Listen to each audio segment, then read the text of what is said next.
जिष्णुता Sharma morning में आप सबका स्वागत है। तो आज का जो टॉपिक है वो बहुत ही ज्यादा स्पेशल है और वो है कि ऑपरेशन के बाद क्यों बनते हैं टांगों में छाले। अगर आपको जानना है तो हमारे इस वीडियो को कृपया करके आज तक देखिएगा और हमारे वीडियो को लाइक कीजिए, शेयर कीजिए और सब्सक्राइब कीजिए अगर आपने सब्सक्राइब नहीं किया है ताकि आप हमारे सारे नए वीडियो से आपके पास जल्दी से जल्दी आ सके। हेलो फ्रेंड्स, बिजला शर्मा मम बोर्डिंग में आप सभी का स्वागत है। जो आज का टॉपिक है वो टॉपिक है कि आप अपनी केयर कैसे करें आफ्टर सी सेक्शन। जी हाँ, आप अपनी केयर कैसे करें, अपने टांगों का ध्यान कैसे रखें।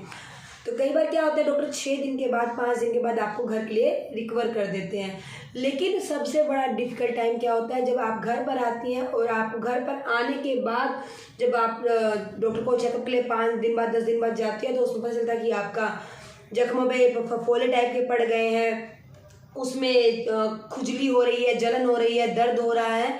वो ऐसा क्यों होना शुरू हो जाता है, उसमें आपको अपना ध्यान कैसे रखना है वो मैं बताऊंगी। लेकिन उससे पहले मेरी वीडियो को लाइक कीजिए, शेयर कीजिए, मेरे चैनल को सब्सक्राइब कीजिए और बेल आइकन बटन दबाना ना भूलिए, जिससे मेरी नई नई वीडियो आपको मिलती रहेंगी। जी हाँ, तो अब चलते हैं अपने टॉपिक की ओर। जी, आप सी सेक्शन के बाद अपने टांगों का ध्यान कैसे रखें, खुद की केयर आप कैसे करें।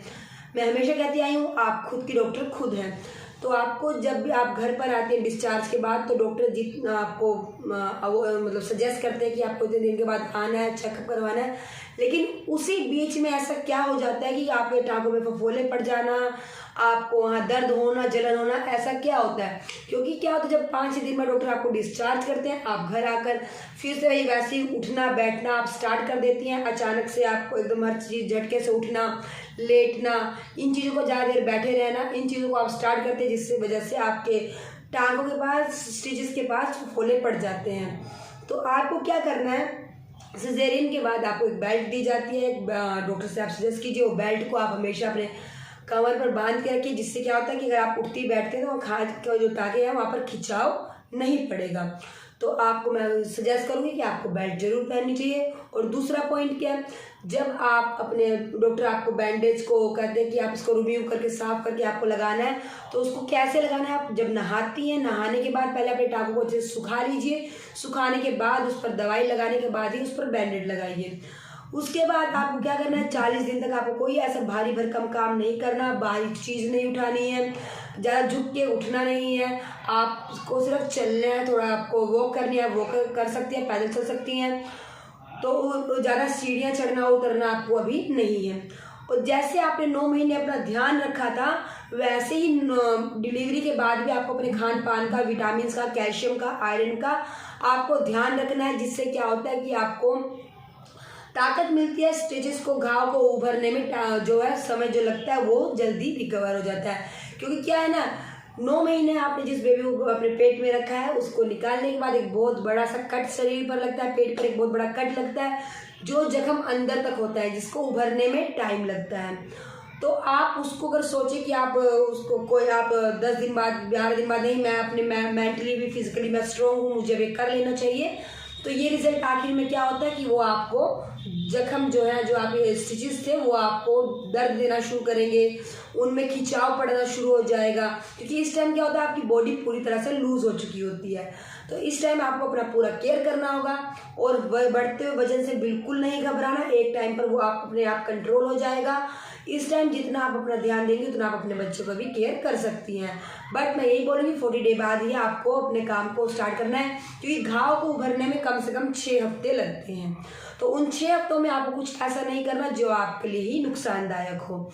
और जितना हो सके आपको इसमें प्रोटीन लेना है, एग लीजिए, मीट्स लीजिए, आप जो जैसा खाते हैं आप उनको ले सकते हैं। हीमोग्लोबिन लेवल्स को भी आपको बढ़ाना है और डेयरी प्रोडक्ट्स पे आप जोर दीजिए, फ्रूट्स खाइए, विटामिन सी लीजिए, मल्टीविटामिन की टैबलेट लीजिए। और सबसे पहले जो आपको डॉक्टर ने दवाई दी है, मेडिसिन दी है, जितने दिन के लिए बोली है उनको कंटिन्यू आपको खानी है, उसको बीच में गैप मत दीजिए, क्योंकि ये आपके लिए और आपके बच्चे के लिए ही फायदेमंद है।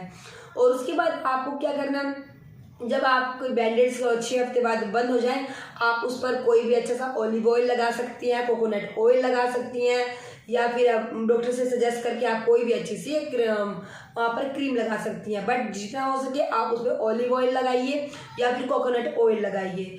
स्टिचेस को अपने आप वो थोड़े ही दिनों में, कुछ सालों में अपने आप ही उसका निशान खत्म हो जाएगा। तो इसलिए आपको बिल्कुल घबराना नहीं है, अपनी बॉडी को देखकर बिल्कुल भी आपको टेंशन नहीं लेनी है, क्योंकि एक आपने सबसे बड़ा सुख प्राप्त किया है माँ बनने का। तो उस सुख को इंजॉय कीजिए, टेंशन बिल्कुल मत लीजिए, अपने आप को इंजॉय कीजिए।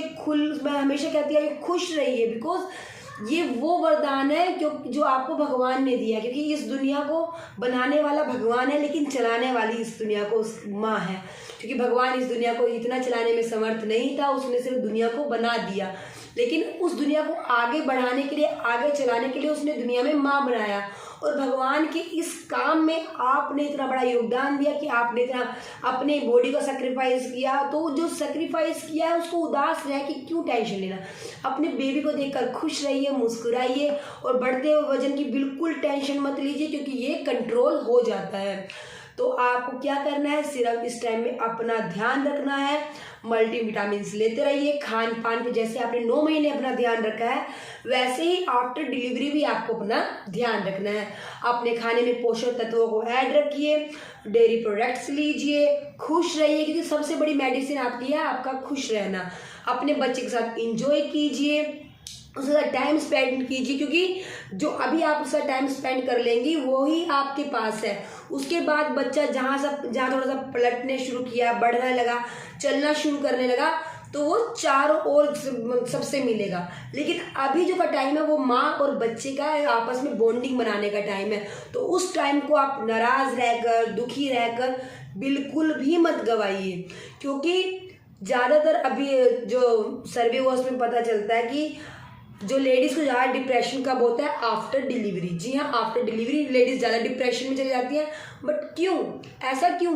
डिलीवरी के बाद मेरा मानना ये है कि आप अपने आप को एंजॉय कीजिए। अब आपको अपने माइंड को, लेवल को बढ़ाना है। आप एक बच्ची नहीं है, अब आप एक बच्चे की माँ बन चुकी हैं, जो आपको साथ पूरा एंजॉय करना है। अब आपको उसको टाइम देना है, उसको सपोर्ट करना है, उसके लिए आपको जीना है।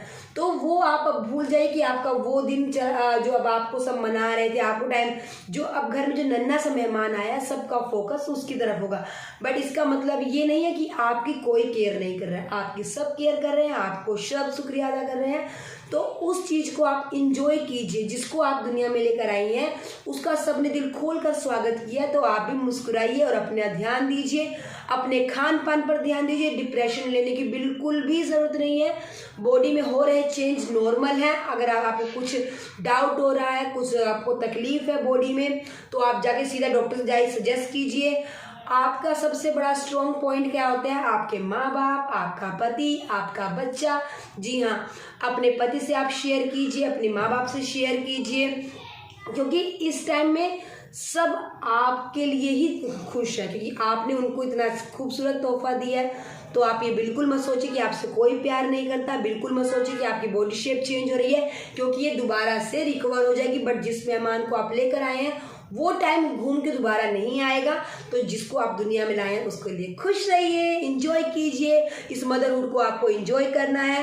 ये टाइम सबसे स्पेशल है, जो आपने भगवान के काम में योगदान दिया, प्रकृति के इसमें आपने सपोर्ट किया है। तो इसमें आपको इंजॉय करना है, खुश रहना है, खूब खाओ पियो, इंजॉय करो।